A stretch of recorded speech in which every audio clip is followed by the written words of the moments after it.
We're back. Tripping with the Nelsons, yeah. Tripping with the Nelsons, yeah. Hi everyone. Bienvenidos. Coming to you from Guatemala, Lago Atitlan. We've been here for about 5 days now, I think. 4. I think this is night 5. So yeah. Pretty amazing place. There's a bunch of different little villages or towns around the lake that you can stay at. We're at San Marcos La Laguna. Kind of in between. Kind of. Yeah, we're past it. Groovy spot. The Casa de Pierre. He has a super awesome campground in the middle of his compound for overlanders. Costs 100 quetzal a night, which is like $12. Fancy bathroom, shower with a floor mat and a shower curtain, view of the lake. It's kind of windy day right now. And then a trail down to this dock. We've just been keeping our SUPs, our stand-up paddle boards down here so we can walk down every morning when it's glassy and paddling for anywhere from 2 to 4 hours every morning. Yeah, we had a big adventure out there where we had just a total glass off and then the wind picked up and we had about almost close to a 2-hour from top to bottom paddle back in howling wind. Into the wind, almost directly most of the time. It was manageable, but it was hard. We were beat, but we kind of liked it because we haven't been surfing, so it felt good to get like that kind of physicality in. Yeah. Yeah, here in Atitlan, they speak like 30 dialects of Mayan. I'm not sure exactly what, for this region, what they call it, but they definitely, Spanish is not what's spoken amongst the Loke dogs here, but they do like Spanglish, but with their language, so you'll hear like a word in Spanish every now and then. Yeah, everybody, it was like this a lot in Chiapas too, in the southern state of Mexico, but everybody speaks Spanish as their second language. They speak it perfectly, as for, like to us, but at home, they speak their native languages. Yeah, so just to backtrack, since we left you in Saladita, we did a huge drive into Chiapas that day. And why don't you say, because you could say all these names. We did a huge drive into Oaxaca, right? Oh yeah, into Oaxaca. Yeah. My bad. Left Saladita. Oh yeah, and let's clarify, because we were kind of tired last time. We were calling, we forgot that our favorite place next but and La Ticla are Michoacan. Michoacan, yeah. Baby. Our bad. You know, it's, we're learning our states, but sometimes we just forget, Michoacan's like unforgettable, because that was our favorite spot so far. But anyway, clearing that up into a different country, Oaxaca, different state, Oaxaca. Yeah, Saladita is in Guerrero. Is it Guerrero? Mm-hmm. And then, oh yeah, Nayarit, then Guerrero. So yeah, we left there, headed for trying to get to like the point breaks of Oaxaca, but you can't do it in one day. So we started hauling ass as much we could, and yeah, kind of the road takes you inland from Salina Cruz, and then no, Salina Cruz is south. Oh yeah, I don't know. So can you just pronounce this for these people, and then I can tell them what happened? Coyuca de Benitez. Coyuca de Benitez was the first town we went to. We were on our way, trying not to go to Acapulco. The whole time, people were like, "Whatever you do, don't go to Acapulco." And so we had it all mapped out. We were going to avoid Acapulco at all costs, and it brought us through this town. And it was the first time we saw hundreds and hundreds of migrant workers waiting in lines, we think, for Red Cross. You're going to hear a lot of noises at this one too, birds and water. Yeah, at that point, going into the city, remember we're crossing that big river and this cool looking bridge, and underneath it, a lot of the rivers that you cross over have like palapas on them with restaurants and stuff for that kind of vacationing for river people. This one, there was like water slides and like a fun park in the river next to all these little restaurant palapa kind of things. And we're like, this town looks so groovy. It was like a carnival. Yeah, like everywhere you looked, it was like alberca and restaurante. Alberca means swimming pool in Mexico, piscina. Yeah, water slides and at the albercas, water slides in the rivers. And we're like, what a fun-loving town. And we get over the bridge into like straight up the apocalypse. Hundreds and hundreds of super weary, like, you know, walking migrants just on both sides, like waiting in line. We're like, what is happening here? Is this the migrant caravan? Or is it just like a regular amount of migrants? Or is it refugees from the craziness that's going on in Acapulco right now, because that last hurricane hit them really hard. Yeah, and like apparently October. It's like a very dangerous place right now because there's no money, because there's no tourism. The hotel's literally blown out. Yeah, so here we are. We're supposed to not go to Acapulco, and the blue line's like, now make a U-turn. And we're on a quota, which is the pay-for highway. And the U-turn is literally like a dirt pull-off on this like fast-moving quota highway. And there's two federales like right there talking to each other in their trucks. So JB and I both are like, I guess we're going to Acapulco. We just drove right into the heart of all the destruction. Every hotel, you can see like the toilet hanging out of the windows. All these fancy hotels just destroyed, every single one. Yeah, it looked heavy. But we made it through. Yeah. Nothing weird was really noticeable there. Yeah. And then, so we got through Acapulco, which we talked about a little bit. I guess it's just like a resort town gone amok. We've even heard people say that the Mexican government is trying to keep towns more quaint because they realize that draws a lot more tourism. The Acapulco is like a disaster example of tourism gone amok. Just like high rise after high rise after high rise. I don't know, it might have been fun. It's like Vegas, basically. It looked like Vegas on the water, but it also looked like the apocalypse. Just trash everywhere. It was wild. So after that, we went through that and we ended up in Playa Ventura. Playa Ventura. Much more quaint. It's basically like you go past it and come in from the south end because there's a big series of lagoons in here. So it's kind of like a big long sand spit or something. It just has like campground after campground, restaurants. All of them have swimming pools. Excuse me. And little motels and stuff. And I think a lot of Mexicans vacation there for Semana Santa and Christmas and whatnot, and probably the whole summer. But we were like the only tourists there. That's been happening to us a fair bit, which is rad. Our timing's just really good to have whole tourist destinations to ourselves. Yeah. We were kind of like weirded out because we ate at the restaurant. We're like, who's been eating at this restaurant? How do they have food at this restaurant? Why are they open? Yeah, how is this even like a thing? But I guess they had to feed themselves too. So. Yeah, little family operation. Who knows? I had a whole fish a la Diabla. It was pretty good, like just an entire deep fried fish. We love with a really good spicy a la Diabla sauce on top. We love the pescado entero. And some French fries.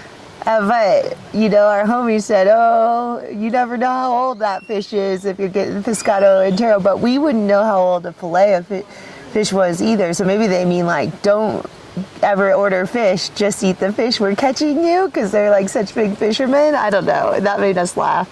Because like, oh, we never know how old the fish is. Yeah. But that place was just overnight. Yeah. We woke up in the morning and the waves were still there. We were trying to chase this big swell down to like Salina Cruz Point. Yeah, into one Hualtuco area. But oh yeah, we thought we might surf La Punta in Puerto Escondido, so that was our next destination. Yeah, and so we barged down. I mean, there's so much driving.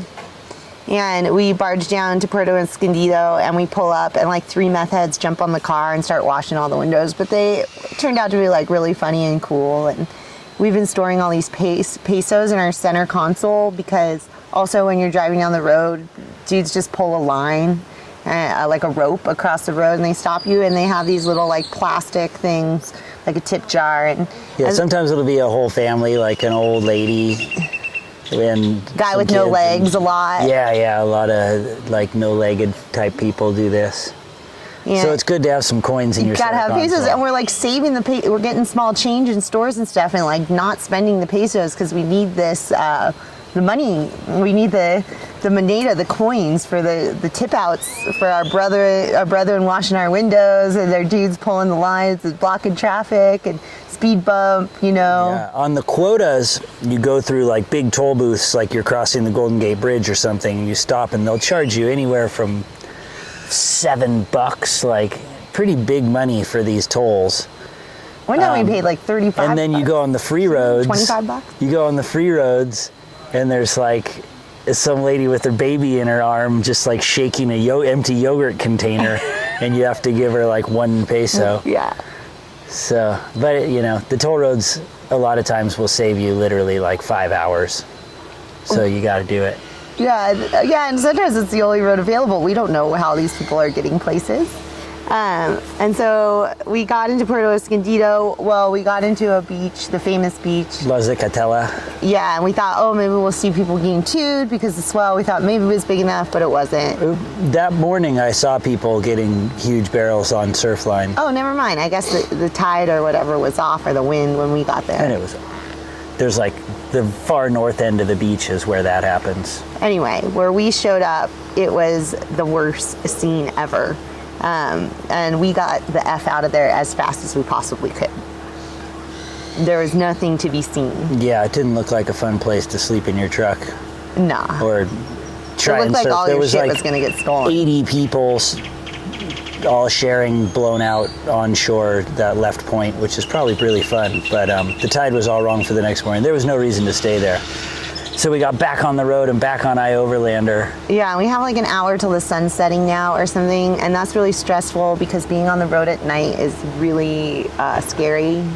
Because, I mean, on top of like potholes, and you just can't really see very well, and dogs are running out. I mean, cows kind of around here are an issue again. They stopped being an issue for a while, but now cows are in the freeway, and or dudes are just broken down on the side of the road all the time. And so anyway, so Jamie, like, I-Overlandered like some camp spots, or not even, he looked at the map and he's like, let's just pull in here to where, Jamie? Puerto Angel.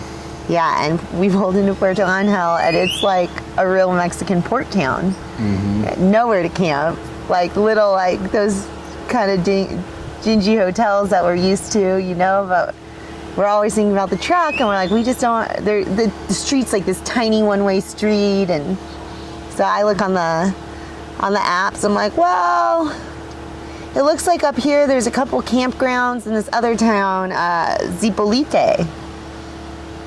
And so we roll into Zipolite, and I'll let Jamie take this one.